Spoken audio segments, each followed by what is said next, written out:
Hello and welcome. Today we're going to focus on mixing greens.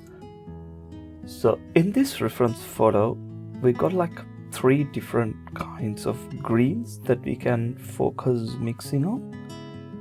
This kind of saturated green over here, which I will mark as number 1, and the greens over here, which is kind of more towards the bluer side of green, which I will mark as number 2, and the brownish green down here, which I will mark as number 3.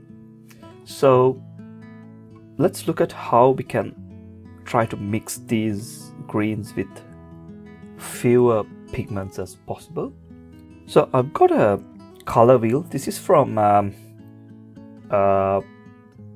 Bruce McAvee.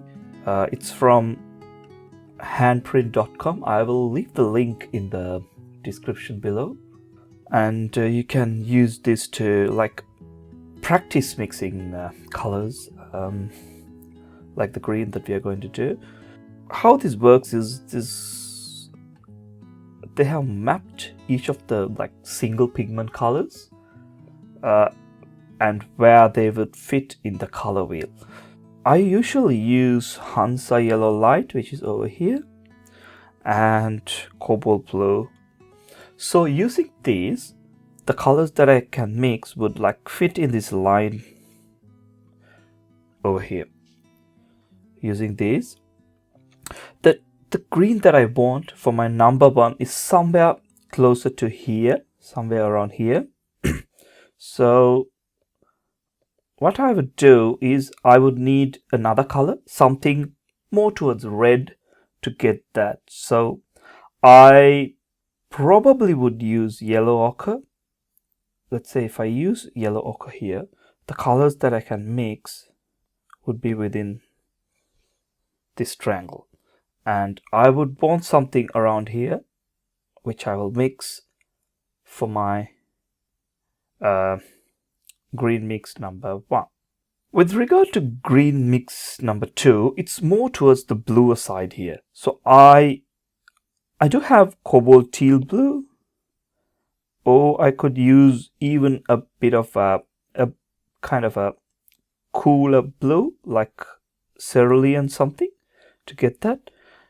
But I'm going to use the same blue, cobalt blue with Hansa Yellow Light, and probably add either a bit of cobalt teal blue or some kind of turquoise. I have cobalt turquoise as well.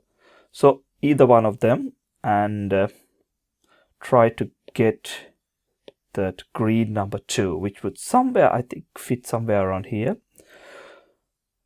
So which will give green number 2. And for the green number 4, it's more towards the red. So I most probably would use burnt sienna, which is a very common color that I use, and the green that I want would be somewhere around here, I feel, which would give my green number 3. So it's all about practice. If you try to remember the ratios, such as I'm going to use 2 parts of yellow, 3 parts of burnt sienna, and 2 parts of cobalt blue to get this green, then it becomes it's much more difficult to think that way. Easier way is to like identify the colors that you need and then like try mixing them on the palette, adding a bit of yellow, adding a bit of burnt sienna, adding a bit of cobalt blue, and try to come up with the color that you need. So this color wheel would be helpful to pick the colors that you would need to mix them. So what we will do now is go ahead and try to paint this painting, and please focus on the palette more for this particular demo to see how I try to mix these colors. So that's how I mix. That doesn't mean that's the correct way or that's the only way to mix these. Some people even start with, even myself, I used to start with green first. In other words, I start with Viridian first. Where's Viridian in this? It should be somewhere here. There it is. Viridian is here. So I used to start with Viridian and then go, if I am mixing a warmer green, then I add one of these colors, something here, and take this Viridian towards here.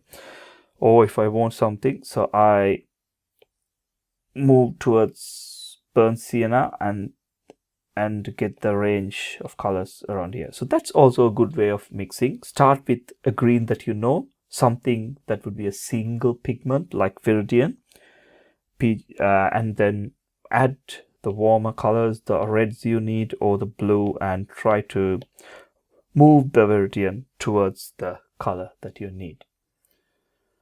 So that's pretty much it on how to mix it. Let's go ahead and see how we can mix this. I'll add a link in the description to get this color wheel that has the pigments mapped to it.